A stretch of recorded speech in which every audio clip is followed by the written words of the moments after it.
Hey guys, it's Allison and I have my layout for day 17 for you. Today, one of our adventures was to go into the Flickr gallery and choose a layout from somebody else that we found inspiring. So I have chosen this one. I really liked all the paper strips and I knew that I had a lot of scrap paper put aside from this album that I could put to use on the bottom of a double page spread like this. So I have chosen photos from Diagon Alley, and they are quite colorful, but I did go into my album to see what kind of colors I had already used to scrapbook the couple of photos that I'd already done from there. And there's a lot of purple and oranges. So I went into my my paper racks to find some background papers, and you saw a couple that had a lot of orange stripes on them, and once I had put the photos on top of them, I realized that with all the strips of paper beneath, it was just going to be way too busy. So this purple pattern was a winner.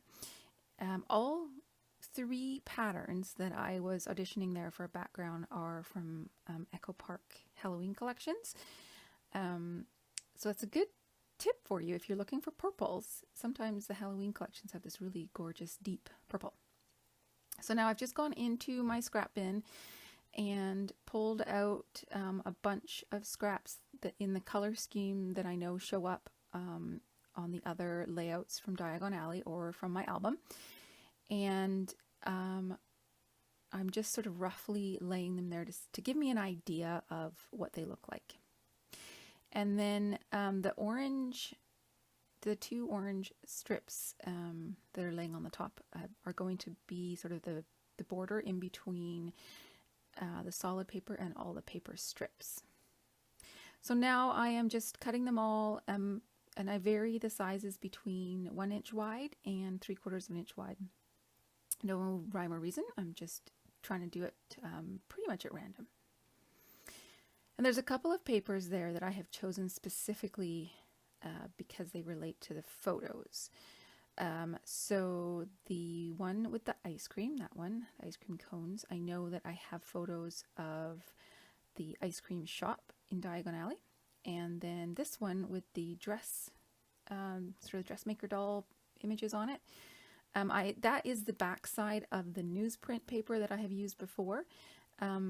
But I know it also relates to, is it Madame Mulkins, the robe shop.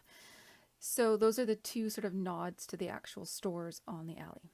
So now I'm just sort of randomly placing them, and at this point I'm going for something fairly mixed up and random. But I want to see what my photos look like, so I have to dig them out and make a giant mess of all those strips that I've just so neatly laid out.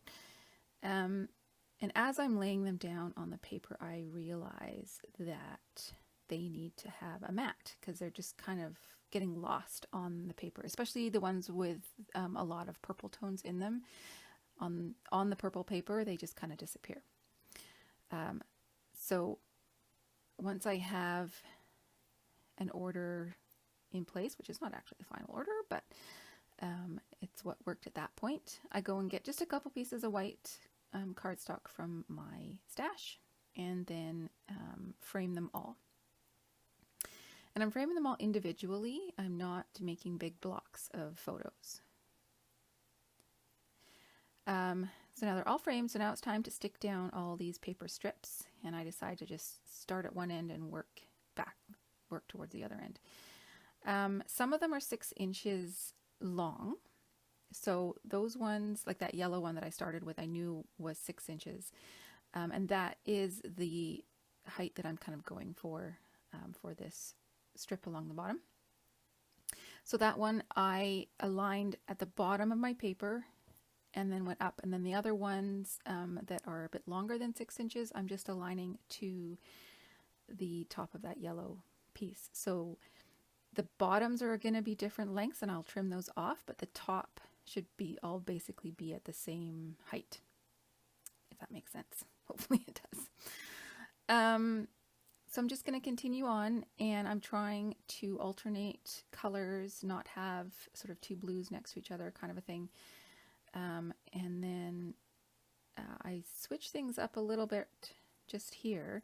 I only had a tiny space left and then I'd already got 2 strips of yellow, so I decided to add this branding strip, which is a blue striped.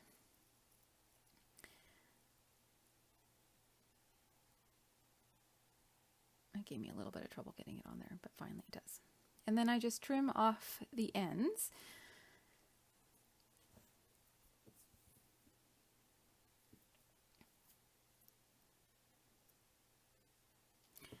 And then it's time to work on the other side of the page. And at this point, I'm thinking, do I want to have it completely random, or do I want to have it symmetrical? And I decide to have it symmetrical. So I basically just mirror them.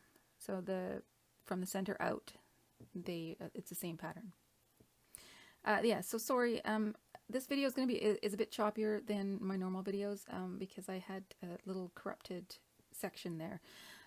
So before I glued down the orange strip, I decided it needed another color, like another solid color there. So I found some washi tape. This is from the Glitter Girl collection.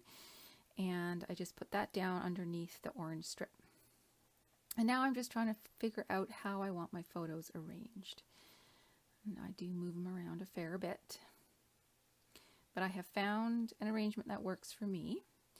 So I will start getting them glued into place. And I know that with this arrangement, I can put my title over there on the left-hand side, sort of above that orange strip on the purple. And that's kind of a perfect spot for my title. Now I am not butting these up next to each other. They are matted on white cardstock, like I said.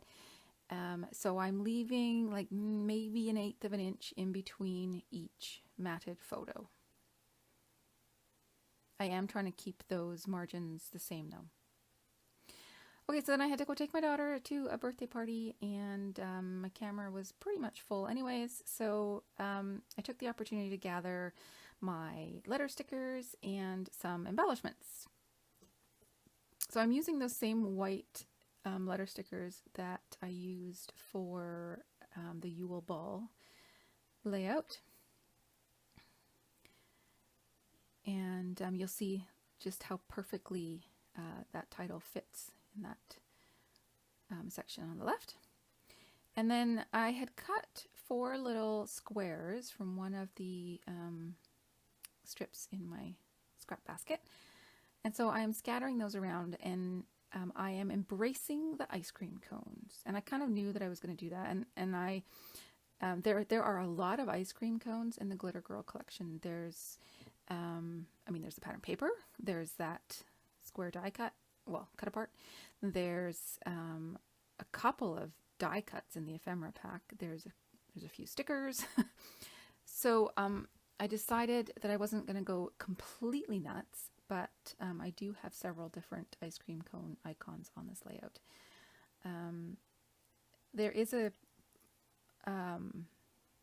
part in one of the books, I think it is book 3, when Harry is staying at the Leaky Cauldron for an extended period of time, where he every day goes and has an ice cream at this ice cream shop. So I felt like it was an appropriate icon to repeat. So I have scattered those 4 squares that I cut apart. Sorry, my brain's not working. It's pretty late. Around the page. And then I had pulled out a few of the die cuts from Little by Little as well. That big one to do my journaling on, and then the little black where the owl is in the middle of the layout, which I'll deal with in a minute, and that banner sticker or banner label as well. And then I decided to use a lot of the flower stickers from the Glitter Girl collection, and some of them have a gold like frame around them, I guess, halo.